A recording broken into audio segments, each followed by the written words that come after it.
Bismillah wassalatu wassalamu ala rasulillah wa ala alihi wa man walah. Kita teruskan dengan kuliah yang kedua yang berikutnya dalam kitab Syarhus Sunnah karangan Al-Imam Al-Barbahari rahimahullah. Tuan-tuan dan puan-puan, insyaAllah pada pagi ini kita akan bacakan poin yang ke-27, ya. Poin yang ke-27. Kita boleh tengok buka halaman 56, ya, dalam buku terjemahan Syarhus Sunnah ni. Poin yang ke-57 27.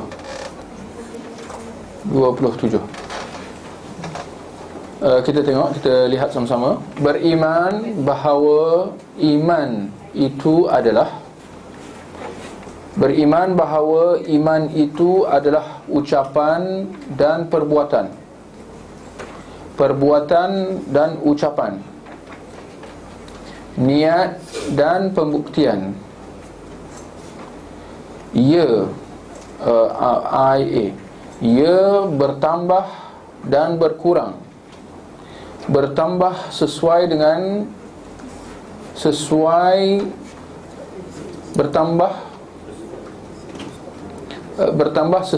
yang dikehendaki Allah.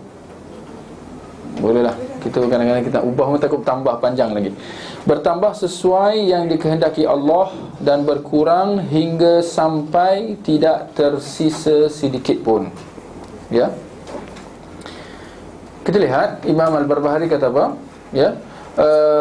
Masih lagi berbicara tentang iman, ya, kerana iman ini adalah asas akidah kepercayaan seorang mukmin, seorang muslim. Syekh Imam Al-Barbahari dalam perkara yang ke-27 ini masih dia membicarakan tentang maksud erti iman itu. Apa tu iman? Ya, apabila kita kata saya beriman, apa pemahaman kita terhadap maksud iman itu? Ya, kita ada Islam dan kita ada iman, dan yang ketiga kita ada ihsan. Apa maksud iman tu? Jadi itulah dia. Imam Al-Barbahari kata apa? Iman adalah ucapan dan perbuatan. Ataupun kita boleh buat nota kaki sikit, ya, kita sekadar nak lengkapkan, nak cantikkan, ya. Iman adalah ucapan, perbuatan dan kepercayaan. Atau nak susun kepercayaan dulu pun boleh. Iman adalah kepercayaan, kata-kata dan perbuatan. Bolehlah, sama je. Iman adalah kepercayaan, kata-kata dan perbuatan. Tak berhenti di situ, ada sambungan dia, ya. Nak perincikan lagi, nak jelaskan lagi. Bertambah dengan ketaatan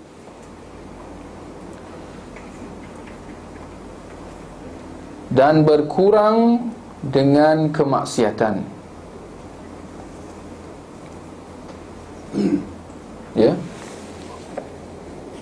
Baik.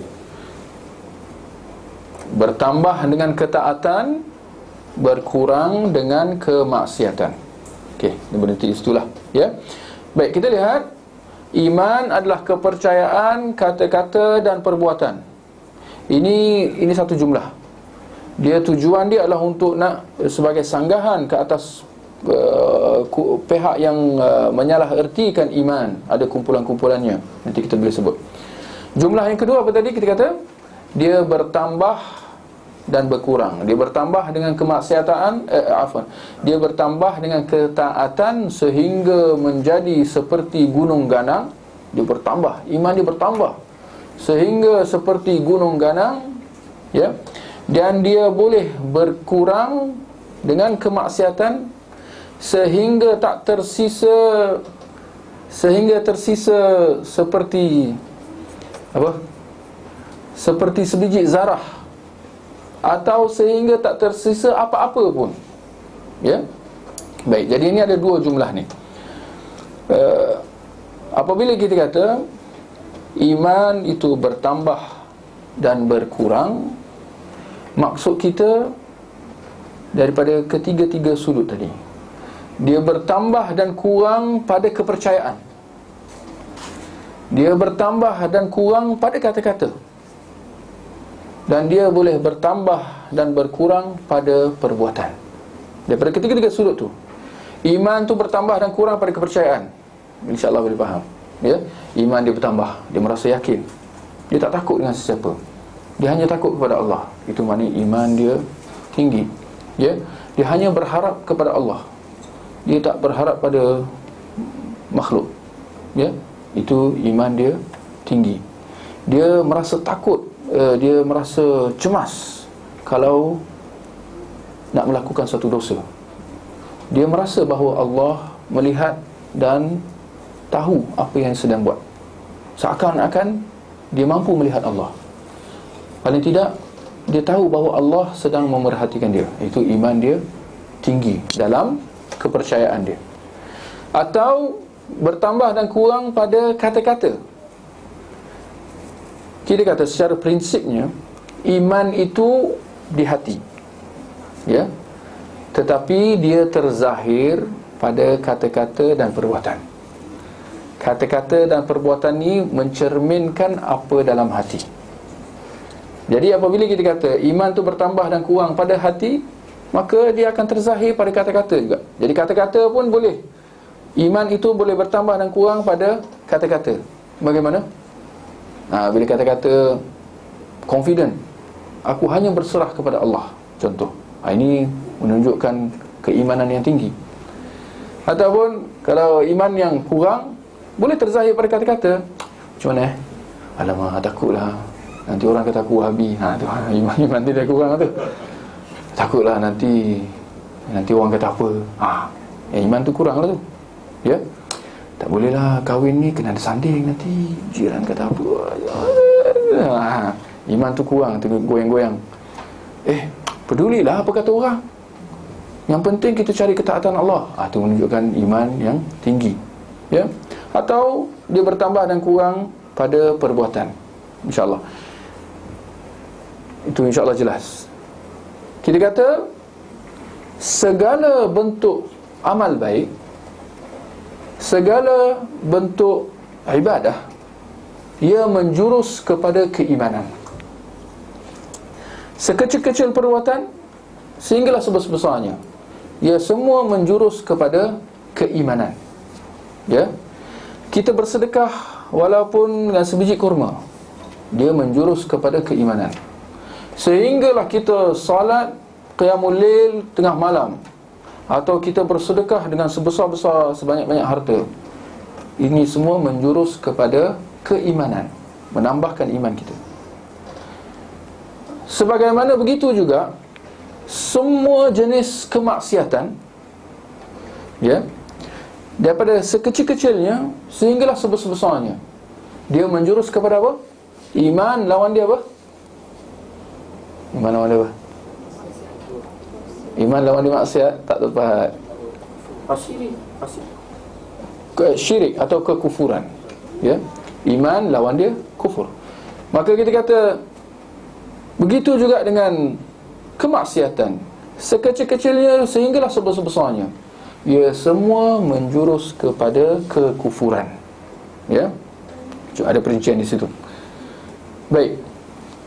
Dalam hal ini, dalam pengertian iman ini, adanya atau timbulnya kumpulan-kumpulan yang sesat, kumpulan-kumpulan yang terpesong daripada jalan yang benar, ya, sebagaimana sejarah telah menunjukkan. Dan mana kumpulan-kumpulan ini kita dapati bahawa sehingga ke hari ini diwujud, mungkin dengan nama yang berbeza atau dengan pakaian yang berbeza, tetapi kepercayaan mereka itu sama. Dalam masalah pengertian iman ini telah timbul kumpulan Murji'ah. Bolehlah siapa nak tulislah, ya. Murji'ah, ya. Yang mana kumpulan Murji'ah ini telah terbahagi kepada 3. Setiap kumpulan itu berbeza ideologi dia.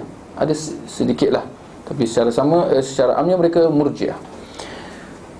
Kumpulan pertama dalam Murji'ah yang menyalahertikan erti iman ini adalah kumpulan ghulat, kumpulan pelampau Murji'ah, kumpulan pelampau Murji'ah, iaitu Jahmiyah. Ya, Jahmiyah ni dia ada ideologi dia dalam masalah nama-nama dan sifat Allah, tapi dalam masalah iman pun dia ada ideologi dia. Ya, jadi Jahmiyah daripada kumpulan Murji'ah, mereka menganggap bahawa iman itu dengan al-ma'rifah. Al-ma'rifah apa? Dengan iman itu sekadar pengetahuan sahaja. Pengetahuan. Apa artinya pengetahuan? Sekadar mengetahui bahawa Allah itu ada, orang itu beriman. Itu pemahaman kumpulan Jahmiyah daripada Murji'ah ni. Iman itu sekadar ma'rifah atau pemahaman. Ya, sekadar orang itu tahu Allah ada, maka dia beriman. Itu maksud dia beriman dengan Allah. Maknanya dia tahu Allah tu ada. Jadi kalau kita tengok pemahaman mereka ni jelas salah. Kerana daripada definisi iman mereka bahawa ia adalah pemahaman sahaja, jelas bahawa Fir'aun dan Iblis termasuklah dalam definisi mereka. Maka adakah kita nak kata Fir'aun dan Iblis yang mereka tahu tentang adanya Allah? Ya, adakah kita nak kata bahawa mereka ini, Fir'aun dan Iblis ini juga beriman? Itu jelas satu penyelewengan. Ya, kerana Al-Quran secara jelas mengkafirkan mereka. Baik, itu kumpulan Jahmiyah, kumpulan pertama daripada Murji'ah. Yang kedua ada kumpulan panjang sikit nama dia, bahasa Arab, Murji'atul Fuqaha. Apa terjemahan dia? Murji'atul Fuqaha. Terjemahan dia, ya? Bukan. Ni dia ulama fiqh Murji'ah. Murji'ah dia ada ulama dia juga. Cerdik pandai dia. Jadi pandai sikitlah. Ulama fiqh Murji'ah. Ini kumpulan yang kedua daripada Murji'ah tu. Mereka melihat bahawa iman itu adalah perakuan. Jahmiyah tadi pemahaman, yang kedua ini perakuan. Perakuan dengan hati dan lidah dan kata-kata.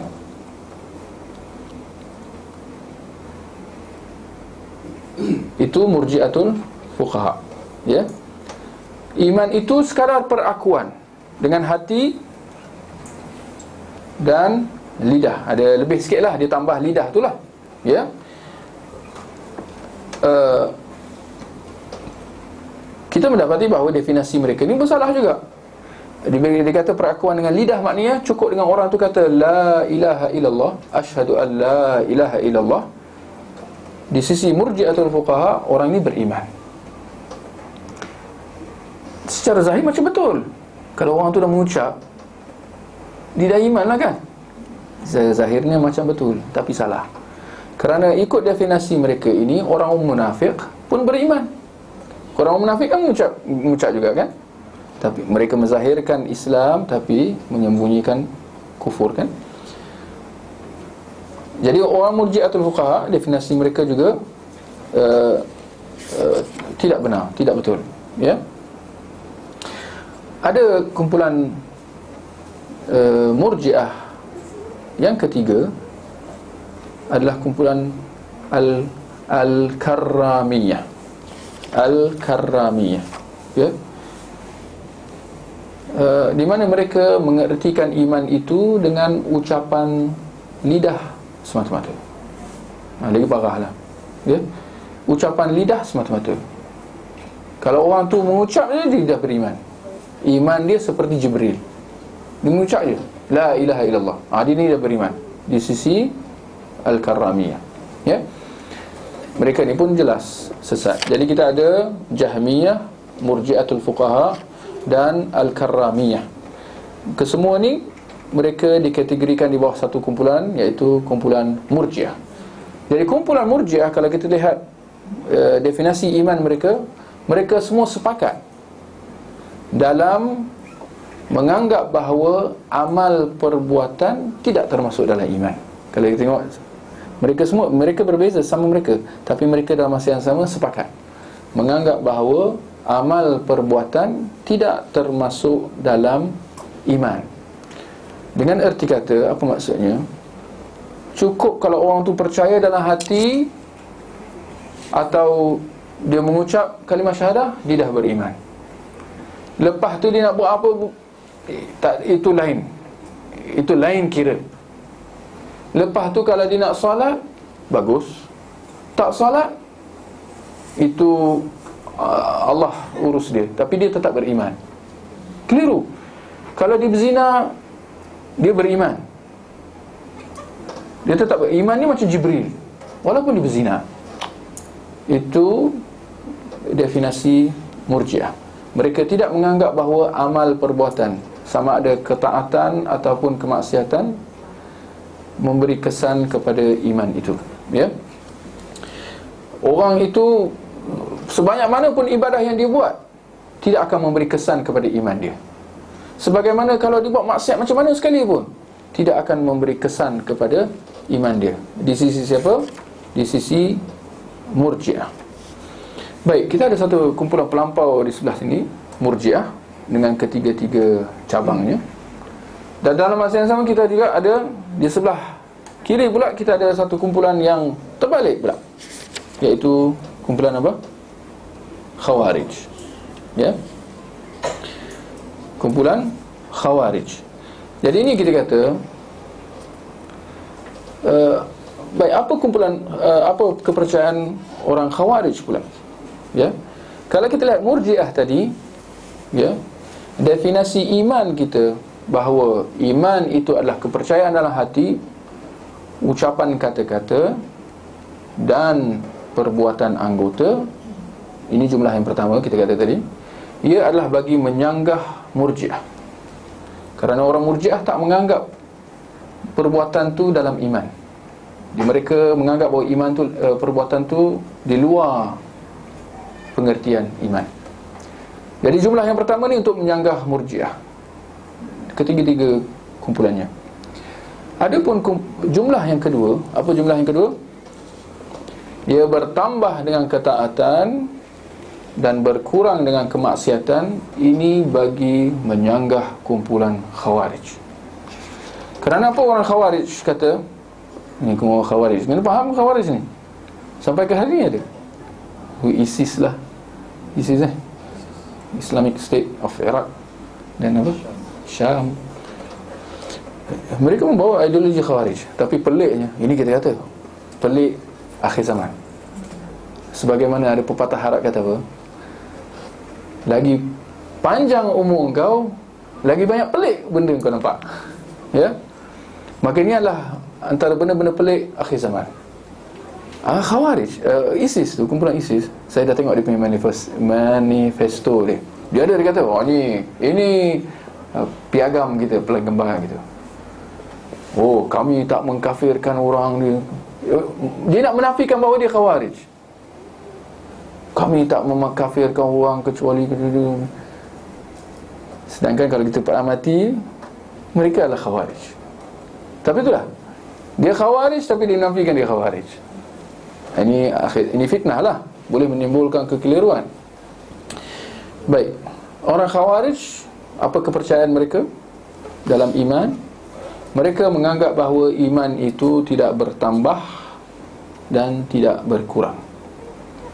Orang itu sama ada dia beriman atau dia kafir.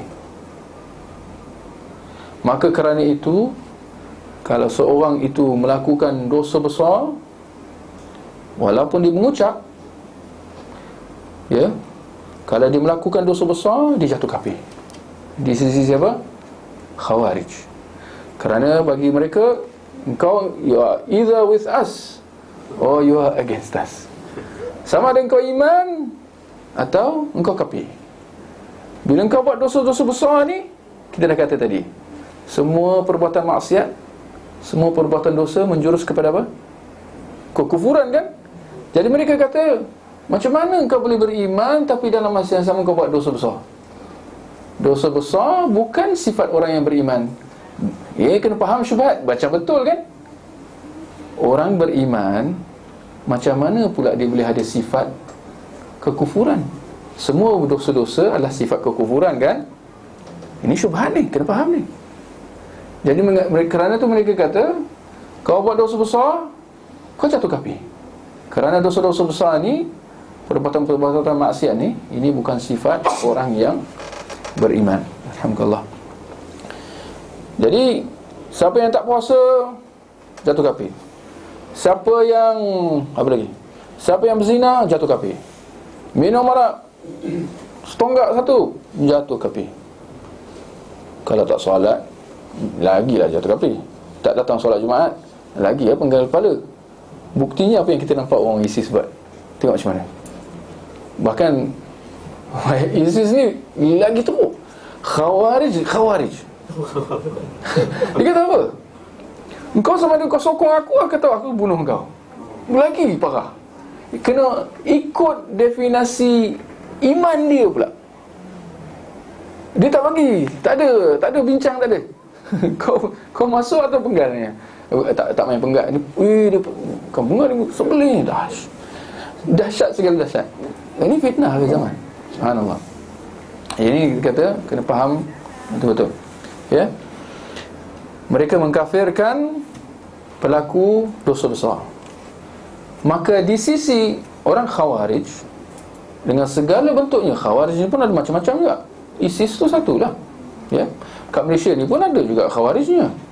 Tak payah kita nak kata nanti sensitif pula. Dia bawa ideologi Khawarij.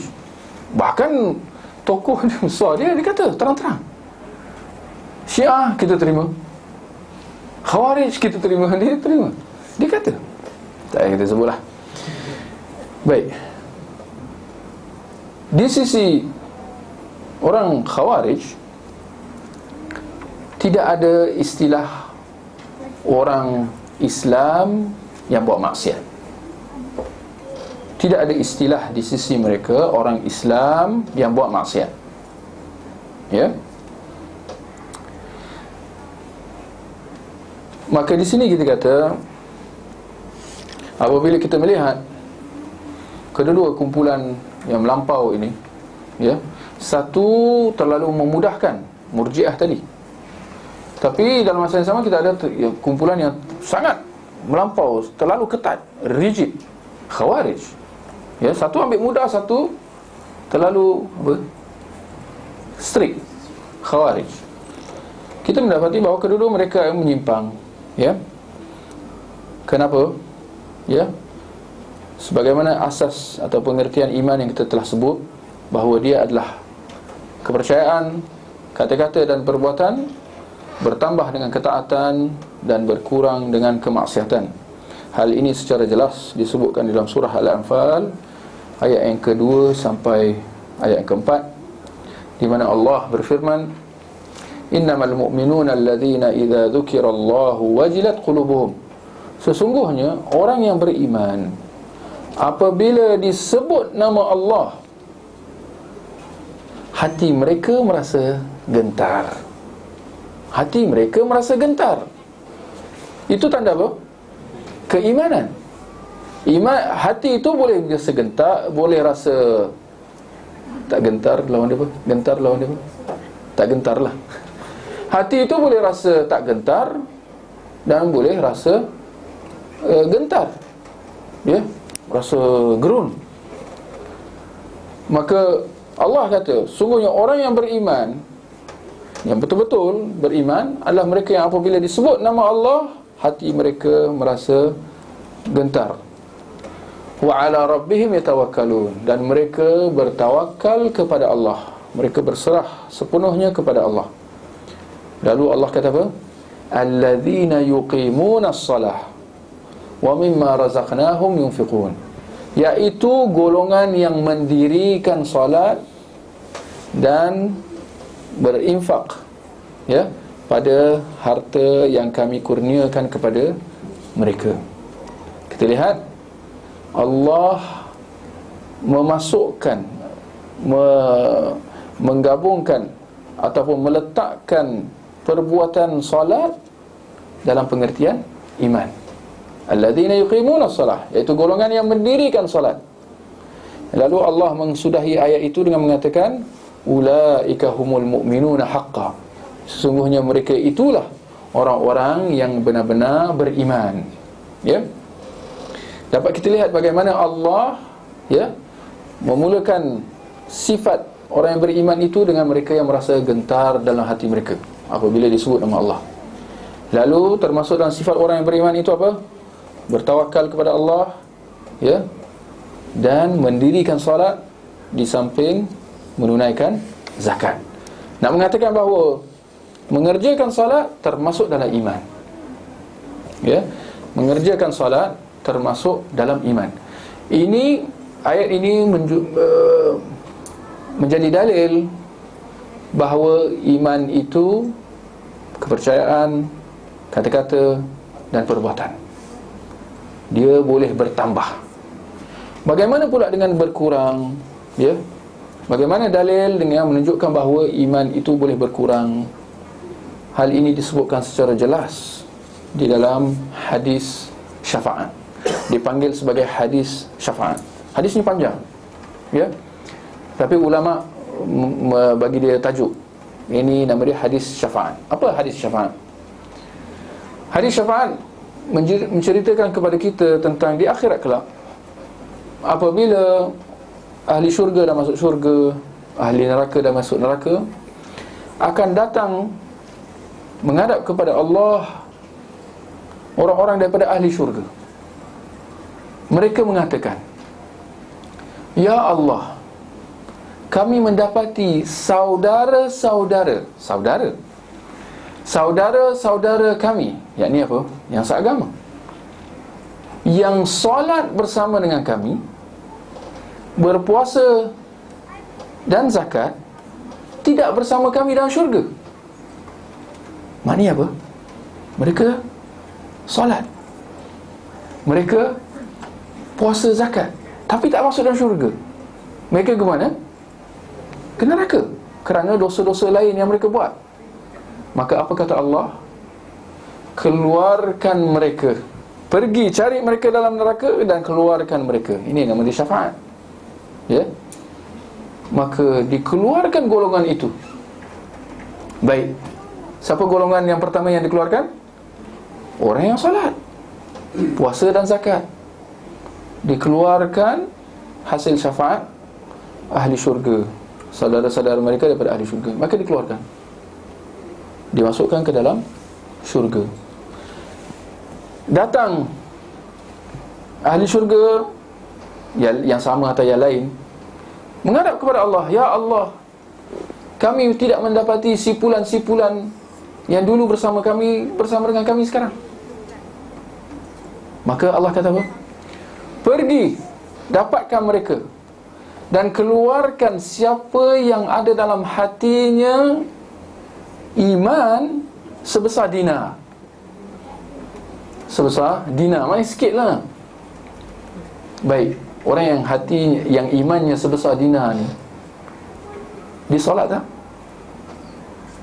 Ni soalan Cik Pumah ni. Hadis yang sama, kisah yang sama. Dia solat tak?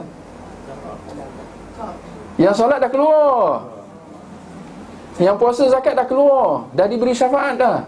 Yang tinggal siapa? Iman dia sebesar dinar. Maknanya lokek sangat, tapi ada iman. Cuma iman dia kurang, iman dia sedikit. Maka dikeluarkan siapa yang ada imannya sebesar dinar. Datang lagi ahli syurga minta syafaat. Akhirnya Allah perintahkan siapa yang ada imannya sebesar setengah dinar. Maka dikeluarkan setengah dinar. Setengah dinar ni lagi lokek. Akhirnya, ni kemuncaknya, Allah mengatakan, keluarkan daripada neraka siapa yang ada dalam hatinya iman sebesar biji sawi. Mithqala zarrah. Zarrah tu bukan zarah. Jangan salah faham. Zarah saya ingat lain kan. Zarah bahasa kita, dengan bahasa syarak, itu dah masuk molekul-molekul zaman Nabi dulu. Tak ada molekul-molekul ni. Yang dimaksudkan dengan zarrah, zal, ra, ta marbutah tu, itu adalah biji sawi. Ya, biji sawi itu kecil lah, boleh nampak lagi. Kalau saya ingat sebesar zarah dah tak boleh nampak kan. Jadi kena faham tu. Keluarkan siapa yang ada dalam hatinya iman sebesar zarah. Maknanya apa? Itu dah iman yang paling asas sekali lah. Apa dia? Tidak lain dan tidak bukan beriman dengan Allah Subhanahu Wa Taala dan menjauhi segala bentuk syirik. Itu asas. Itu permulaan asas iman lah. Ya, tapi itulah sebesar zarah. Ya. Maka hadis syafaat ni jelas menunjukkan kepada kita tentang bahawa iman itu boleh berkurang sehingga tinggal apa? Sehingga tinggal sebesar zarah. Tapi itulah, akhirnya sebesar zarah itu akan menyelamatkan dia daripada terus kekal dalam neraka seperti mana orang-orang kafir. Orang kafir kekal dalam neraka. Orang kafir ada iman, tidak ada iman. Kerana kalau ada iman dia dah keluar dah, dia bukan kafir lah. Kerana kalau dia ada iman walaupun sebesar zarah dia akan keluar. Tapi orang kafir mereka tidak ada iman walaupun sebesar zarah. Jadi orang yang beriman walaupun ada sebesar zarah akhirnya akan dikeluarkan dengan syafaat dan dimasukkan ke dalam syurga. Ya. Maka ini yang kita kena faham, bahawa dalam iman dia boleh bertambah dan dia boleh berkurang. Asas iman itu adalah dalam hati. Tetapi dalam perbuatan, itulah dia, perbuatan ini boleh bertambah dengan ketaatan dan dia boleh berkurang dengan kemaksiatan yang dibuat. Maka kemaksiatan, dosa-dosa yang dia buat ini adalah dosa-dosa yang menjurus kepada kekufuran. Tetapi ini kita kena faham, bukan semua pelaku perbuatan kufur jatuh kufur. Saya ulang, bukan semua perbuatan kekufuran, bukan semua pelaku perbuatan kekufuran jatuh kufur. Ya. Kita kena bezakan antara pelaku dan perbuatan. Perbuatannya boleh jadi kufur. Apa perbuatan kufur? Solat, sujud berhala. Ada lagi? Banyak kan? Okey, boleh tak simpulkan semua? Boleh tak kita kata kita dah buat tadi, cepatnya lupa. Semua perbuatan dosa menjurus kepada kekufuran. Menipu menjurus kepada kekufuran. Mungkin ada yang tak beriman lagi tak iman dengan kata-kata ni lah. Kalau dia kata menipu halal, jatuh kafir tak? Kan? Dia menghalalkan apa yang haram. Arak menjurus kepada kekufuran. Kena faham, ini semua perbuatan dosa. Dan secara prinsipnya semua perbuatan dosa boleh kita faham menjurus kepada kekufuran. Ya, minum arak, berzina, mencuri, apa lagi? Apa juga? Rasuah, tak solat, tak puasa, tak zakat, semua jenis ibadah tak buat, boleh menjurus kepada kekufuran. Ya, ada perincian dia lah, kena faham jugalah. Tapi itulah yang kita nak kata di sini adalah apa? Perlu dibezakan antara pelaku dan perbuatan. Perbuatannya barangkali kufur, minum arak, berzina, atau lebih parah lagi tadi kata sujud depan berhala. Perbuatan kufur yang jelas. Tetapi pelakunya tak tentu lagi. Kita kena faham. Kerana apa tak tentu lagi dia jatuh kafir? Kerana belum tentu lagi apa dalam hati dia. Hanya apabila kita sudah pastikan bahawa dia memang berniat, hatinya memang menjurus kepada kufur, maka baru kita boleh hukum dia kafir. Kenapa kau sujud kat depan berhala ni? Wah, ada berhala rupanya. Dia tak sedar. Atau ni kan tak apa, ni kan tawasul. Ni macam orang pergi ke kubur lah, dia tawaf keliling kubur. Ada masyarakat Islam ramai buat macam tu. Alhamdulillah masyarakat kita tak buat lagi lah.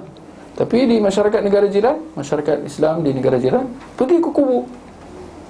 menyeru ahli kubur tu, penghuni dalam kubur tu, Maulana apa-apalah, dia seru, dia i'tikaf, dia beribadah di kubur. Ini perbuatan kufur tak? Perbuatannya kufur, tetapi pelakunya tak tentu lagi, perlu dipastikan. Ini syarat-syarat takfir lah. Sebelum kita nak hukum kafirkan seorang, ada syarat-syaratnya juga, ya. Walaupun kita kena faham asas inilah, ya. Baik, saya ingat sebelum kita akhiri kuliah kita pada pagi ini, sekadar nak mencuit perhatian para ikhwah, tuan-tuan dan puan-puan, bertitik tolak daripada perbincangan para ulama tentang definisi iman tadi tu, ya. Tadi perselisihan tadi tu jelas, ya, antara kumpulan yang menyimpang, Murji'ah dengan Khawarij. Tetapi akibat perselisihan ini telah meleret, bahkan dia masuk di kalangan Ahlus Sunnah wal Jamaah juga, ya, tentang pengertian iman ni. Adakah dia bertambah dan berkurang?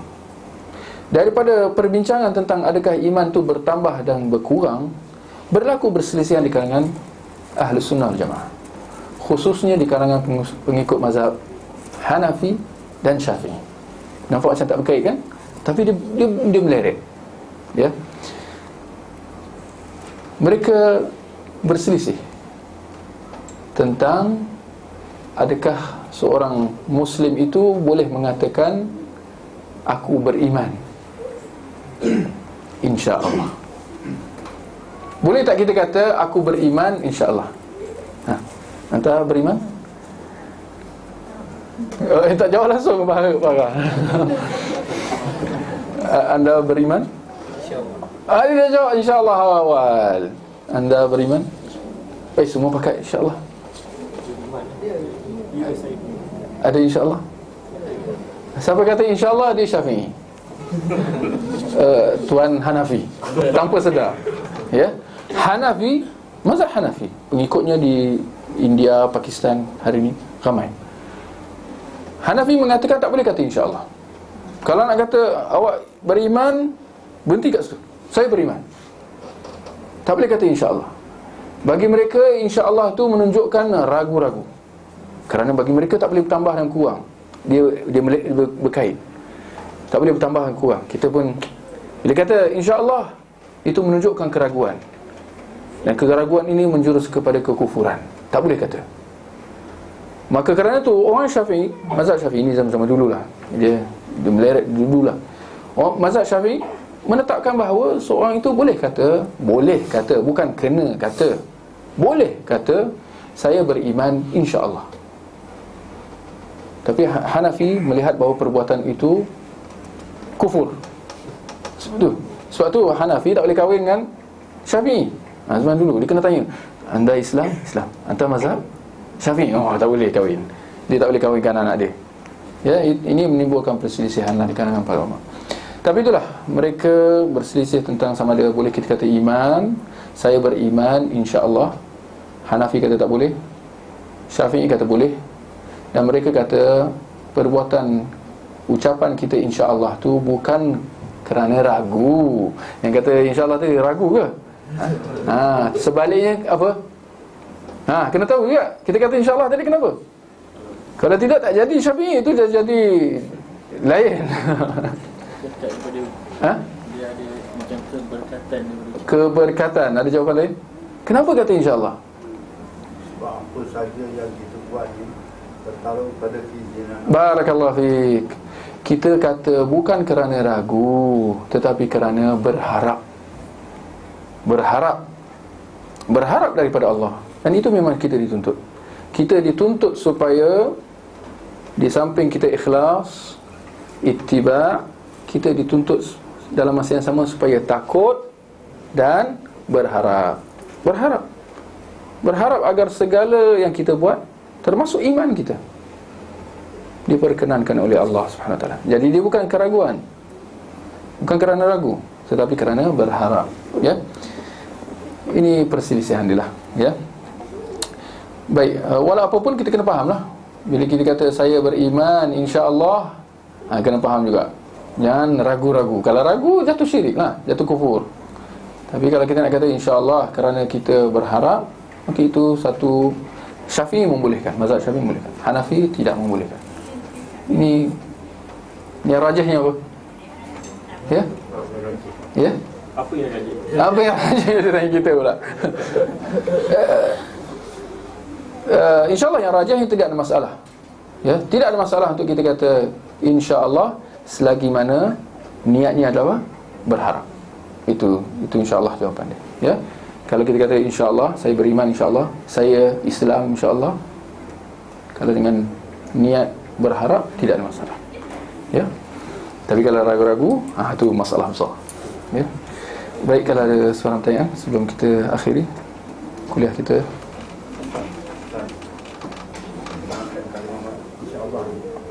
Kadang-kadang bila ada seorang jemput kita datang ke rumah dia, kita tidak ada tujuan nak ke rumah dia, tapi kita biasa datang insya-Allah.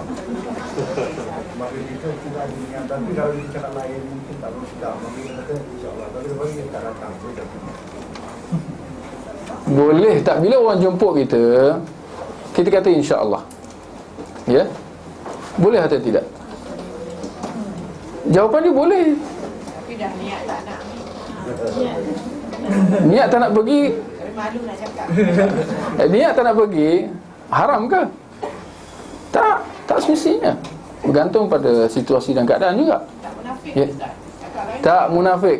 Dia kata insya-Allah. Cuma orang yang bila dengar jawapan insya-Allah, dia kalau dia pandai, dia tanya, itu ragu-ragu ke berharap? Kan? Sebab dia mengandungi dua maksud. InsyaAllah ni mengandungi dua maksud. Tapi mungkin boleh tambah 3 lah. Tadi tuan dah kata, dia boleh maksudnya ragu-ragu, aku tak tahu boleh pergi ke tak. Ada hal, boleh jadi habis awal, boleh jadi. Ada yang berharap dia nak pergi, tapi tak boleh kata saya pergi. Salah. Datang rumah ya. Okey, saya datang. Salah dosa. Salah jumlah tu. Dia kena kata saya pergi insya-Allah. Mana boleh awak tentukan masa depan? Awak tidak menentukan masa depan. Allah berkehendak, dan apa yang dikehendaki oleh Allah itu yang akan terlaksana. Jadi kalau dia yakin pun dia memang nak pergi, pun kena cakap insya-Allah. Tapi tuan dah kata tadi, ni masalah dia tak nak pergi. Jadi dia kata insya-Allah juga. Mana tahu tiba-tiba dia kena pergi juga, kan?